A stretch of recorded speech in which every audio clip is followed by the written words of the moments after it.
Welcome back to the Pro Shop Podcast. I'm Alex Fordedal. Alongside me is Tomas Zubrus, and today we are continuing our series of interviews where Thomas and myself will be chatting with some of the prospects for the upcoming 2022 OHL Priority Selection. Today, we are thrilled, absolutely thrilled to be chatting with Toronto Marlboros forward Leo Serlin. Leo, thank you so much for coming on, man. How you doing today? Good. Thank you guys so much for having me on. Really excited. Absolutely, man.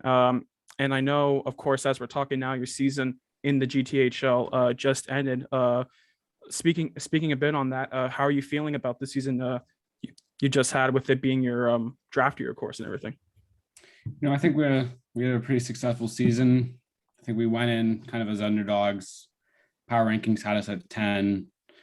Coach told us, lots of general managers had us ranked pretty low. Didn't think we were going to be that successful. I think we proved a lot of people wrong. I think we started slow in the first tournament, but I mean, finishing first in the GTHL, a great milestone for us. Had a swept the round robin in the GTHL playoffs. Didn't go the way we wanted to against JRC, losing 3-2 in the semis. And then, OHL Cup, great experience. Again, didn't end the way we wanted to in the quarterfinals. Got upset there by Quinty, but, they're a great team. But the boys were pretty upset with the way it went. I think myself, I was pretty happy with the way I performed this season. And, I was pretty confident with the way I played. Absolutely. And of course, like you said, the Marlboros had a great season in the GTHL. And you just, of course, just briefly touched on my next question, which was about the OHL Cup, because, of course, some of the most talented players in hockey right now have taken part in that tournament. So in terms of the personal experience for you, what was that like, participating in such a high profile event like that? Great experience. Like, whenever I was a kid, everybody would always talk about the minor midget players and how lucky they were to play in the OHL Cup. And kind of just like that, I think COVID had to do with it too. It felt like I just woke up and I was in that season and in the OHL Cup. Great experience. Under Armour and everybody involved does a really great job. You feel like pros. You get the merch. Barn is always packed every game, no matter who you're playing, and they just run a great show down there. And I was so grateful to be part of it. It's once again great to have you on, and you have had some success this season with the Marlboros. But what exactly made you choose hockey? So what made me choose hockey? Yeah, like as something to pursue, correct? Well, my dad was a musician. My mom wasn't an athlete. I have a really active family, but never had a hockey player in my family. My older siblings didn't play hockey, and I think my dad, he really, like, after his music career, started to love to watch hockey. And I think when he had me, he knew I wanted to be a hockey player, and he knew he wanted me to be a hockey player, and got me skating. I didn't like skating at all. And then as soon as he put a stick in my hand, I wanted to go every single day. And then as I got older, I played like soccer and baseball, and I just didn't have the same love for any other sports I do for hockey. So. That's incredible. It sounds like you come from a very diverse family, right? Was there ever like any thought maybe that you would follow in your dad's footsteps of being a musician, or were you still just kind of like figuring out, what you were going to do? Yeah, I think, I always knew, like, I don't remember ever thinking I wasn't going to be a hockey player. So that's a tough question. I never wanted to do music. I just always wanted to do hockey. Like, there's nothing else I want to do there's nothing else I want to do other than playing in the NHL. So. Sure. Fair enough. And for OHL fans who are just following your career now, how would you describe your game, your play style to someone who might not know what you're all about? So I'm a two-way forward. So anything I'd love scoring a goal as much as I like stopping a goal. Great in the defensive zone. And then when I'm in the offensive zone, I just let my creativity take over, where it is making plays with my line mates, scoring goals and making plays. That said, Leo, I'm just curious, do you have a specific player in the National Hockey League or even at the OHL level that you prefer to model your game after? Yeah, I'd say Bergeron on the Bruins. Just a skilled, you can score, get assists, but also plays defense really well. So two-way forward like Bergeron. And he wins a lot of faceoffs too, right? He's probably the best player in the NHL for the past 6-8 years when it comes to the faceoff circle, right? So that's a great player to model your game after, for sure.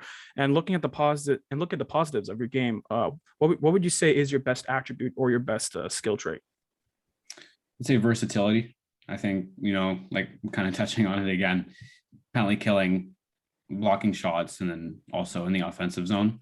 But if I had to go just like narrow it in more, I'd probably go with my speed or my hockey IQ, ability to make quick decisions. To go off what Alex had said, like you are bound to make the jump to the OHL soon, but what's one attribute of your game you hope to improve before you eventually do play at the OHL level? This summer I just want to get bigger, stronger, thicker, so I can be a more physical player. So I want to improve on physical. For sure. And I imagine, of course, all players have something they want to work on, whether it's the NHL level, AHL, AHL, OHL, whatever level of hockey it is, right? And it seems like hockey is becoming more and more competitive every year, right? The game is slowly becoming more faster, more quicker. With that being said, that's happening at the OHL level as well. And my question for you is, what team would you say you are most looking forward to playing against? What's a team maybe you've watched?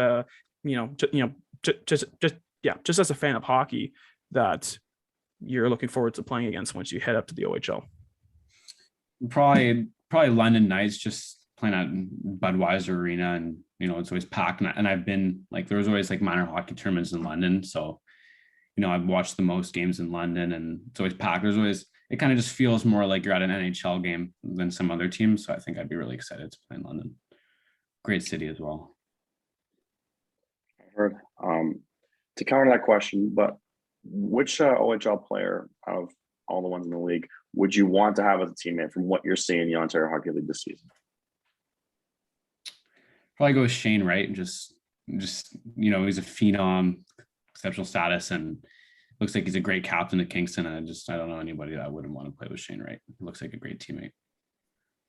Fair enough. He's the first overall. Well, yeah, he's the projected first overall pick this year for a reason, right? So you know what, absolutely great player, and he's having an incredible season. I think he just got 90 points or something like that, right? So he's having an incredible season. Fair enough. And going back to your career right now with the GTHL season being over, I believe, correct me if I'm wrong, of course, you started to play with the Haliburton County Huskies of the OJHL. An opportunity like that, I can only imagine could better your hockey experience and draft stock. So talk to me a bit about how that opportunity came to be. Yeah, so there was a couple days before I think everybody had to sign their AP cards, and me and my dad, my agent, realized I think we should sign a card, and Haliburton had offered me a card to sign, and I signed it. I just played my season. I went out to one practice with the team because it was all the consolidated schedule, so we were very busy. I got in one practice with Haliburton, and then the same day, actually, I lost to Quinty. I went, and the next day I played for Haliburton in their last game of the season. So great experience, very fast, 20-minute periods, 4 lines. They do the anthem before the game. It felt very pro, and I'm very glad I did it. It was actually very fun. So quite the experience. Yeah, absolutely. And in terms of specifics, if you could potentially elaborate more on that one game with Haliburton, how did you find the pace of play there? Yeah, 15-minute warm-ups, 20-minute warm-ups, just very pro. And then everybody's big. I know there's the odd small guys, but it's just so fast. It's more of a tight game. I wouldn't say it's not like everybody's like way of a faster skater than in the GTHL. Everybody just thinks quicker, passes are quicker, very crisp, pucks deep. And then I just say the physicality, those boys just hit hard. So that's why I was saying earlier, I want to get bigger, faster, more physical, so I can be physical like that if I make the jump. We lost 3-2. We went down, and then we went down 1-0, and then 1-1. It was very back and forth, 2-1, 2-2, then 3-2. And then we almost scored there at the end with the empty net. But it was a great game and really fun. Yeah, that sounds like quite the way to start your junior career. If that's kind of like getting your feet dipped in the deep end, I guess. And you've been with Haliburton for a very short time, but you were coached by Ryan Ramsey. What exactly have you taken from what he's told you in your stint with Haliburton and adapt? What have you changed to your game from what he's told you? Well, like I said, they play a very tight, pucks deep, physical game. And Ryan Ramsey's a great guy, great coach. And I picked up very quickly that they like to cycle, work pucks down low. And they know, like, they have different power play and different systems. He explained it all really well to me. I think I caught on really quick. And, I think he was happy with my game for what he said to me. And I'm glad that I could perform for him. And with that game under your belt, does it give you an idea or a bit of perspective into what you could expect from the OHL? I know you just like briefly touched upon it, but like it is a jump from GTHL to OJHL. But what kind of perspective does that give you as you're heading into the OHL, hopefully? Yeah, like I said, like just getting bigger and stronger, I think is what I need to do. I think the game like very well. So I think fast enough to play. I didn't really feel too out of my element. So I feel like that game proved to me that I think I'm ready to play in the OHL. So I just think, getting stronger is what I need to do, but I think my mind's there and I think I'm ready to make the jump. All positives for sure. And for our last question, this is a question I like to ask all of our guests because hopefully, by the time this comes out, you would have been drafted, and the fan base of whatever OHL team you were drafted by will hopefully see this and hopefully, just get a better sense of what, of what you're all about as a player, right? So for our final question here, if there's one thing OHL fans should know about you, what would that be? Nobody hates losing as much as me. Nobody loves winning as much as me. Just I'll play with so much passion, like no matter where I go. Just, I was like just bawling my eyes out when we lost the OHL Cup. I love hockey so much. I'll bring as much as I can to any team I go to. And, I think I'm an exciting player to watch too. And I think watching me get points would be fun. A very, very, very great quote to end things off on. Leo, it's been an absolute pleasure having you on, man. And hopefully we can talk to you again once you're an official member of an OHL team. Yeah. Thank you so much. Absolutely. Be on the lookout for Leo and all the other prospects we talked to throughout this draft series when rounds 1 to 3 of the 2022 OHL priority selection starts Friday, April 29th at 7 p.m. Eastern time. You'll be able to check it out on the OHL's YouTube channel. From myself, Thomas, Leo, and everyone at the Pro Shop Podcast, we thank you so much for watching, and we hope you have a good one.